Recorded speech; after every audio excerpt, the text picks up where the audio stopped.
Solving inequalities by multiplying or dividing. Chapter 3, Section 3. Our objectives are to solve one-step inequalities by using multiplication. We will also solve one-step inequalities by using division. Now please remember, solving inequalities is very similar to solving equations. To solve an inequality that contains multiplication or division, you undo the operation by dividing or multiplying both sides of the inequality by the same number. But there is some differences. The following rules will show the properties of an inequality for multiplying or dividing by a positive number. We've talked about this a bit in a class. When you multiply or divide by a negative number, the rules change a bit. So the following rules are for only a positive number. The negative will come later. So here are the properties of inequalities. You can multiply both sides of an inequality by the same positive number. Again, the negative numbers are slightly different. But with positive numbers, the statements will still be true. So if you have a number, let's say 7 is less than 12, which it is, we can multiply both sides by 3 and see that 21 is less than 36. Algebraically, that means we can multiply both letters that represent numbers by a letter representing a positive number, so that B is less than A, then AC is less than BC. The same holds true for division. If we have 15 is less than 35, then we can divide both sides by 5 and see that 3 is less than 7. Likewise, algebraically, if A is less than B and C is a positive number, then A divided by C is going to be less than B divided by C. Let's try an example. First, write the problem down, and since x is being multiplied by 7, divide both sides by 7 to undo the multiplication. This is the same thing you would do if this was an equal sign. If this was an equation, you would do the same thing. You'd isolate the x. We're going to follow the same steps in an inequality when we're getting rid of or undoing a positive number. So 1x is greater than negative 6 and x is greater than negative 6. Here's to graph it. Open circle because there's no equal sign here, so we're not going to close it in here. Let's try another problem. Example 1b. Write the equation down. M is being divided by 3 and we want to isolate the m. So we're going to multiply both sides by 3.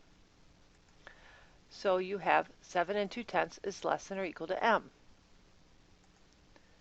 To plot that, this has an equal sign in it. So we're going to have a closed circle. And since m is greater than, it's bigger than 7.2, we're going to shade the larger side. Here's a third example. This is 3/4 times r, and we want to isolate the r.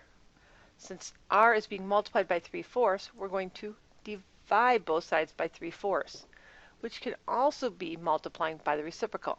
Remember, dividing by a number is the same as multiplying by the reciprocal. We talked about that in section 3.2. These will cancel. These will cancel, so the left side will end up being r, and the right side will end up being 16. So r is smaller than 16.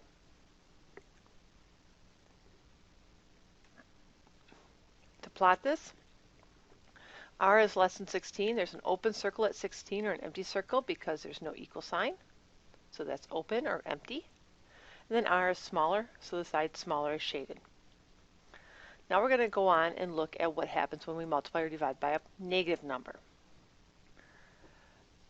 If you multiply or divide by a negative number, you need to reverse the inequality symbol to make the statement true. This means that there's another set of properties of an inequality for multiplying or dividing by a negative number, and these are them. If you multiply both sides by a negative number, see here, we're multiplying both sides by a negative number, we're going to change the sign.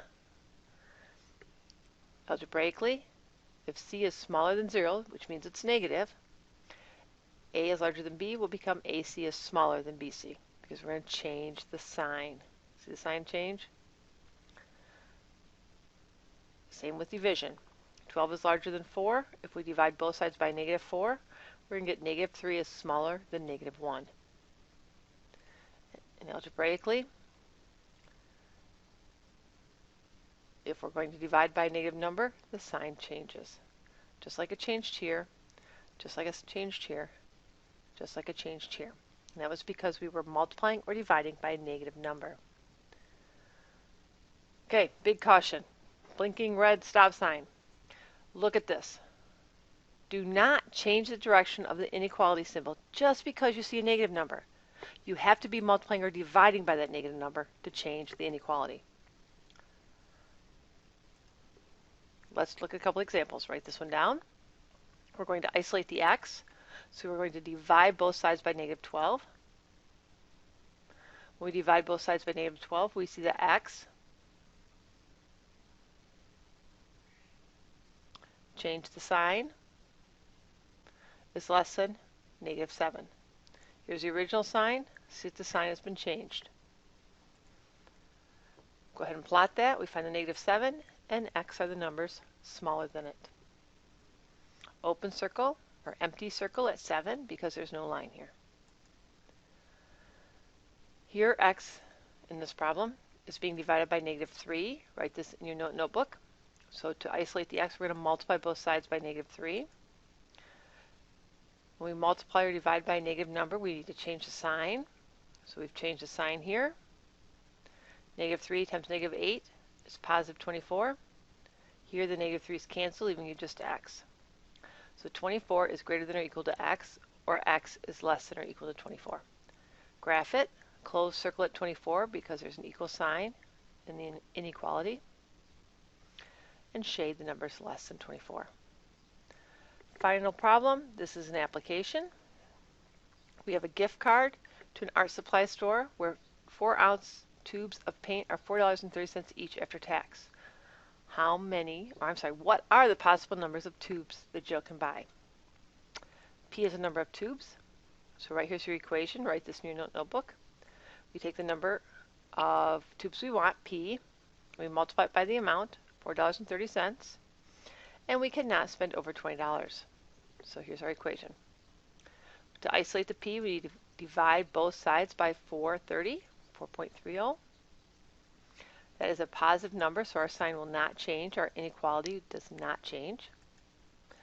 So P is smaller than or equal to 4.65. So she can only buy whole numbers of tubes. You can't buy partial tubes. So she can buy 0, 1, 2, 3, or 4. That's it. I'll see you in class tomorrow.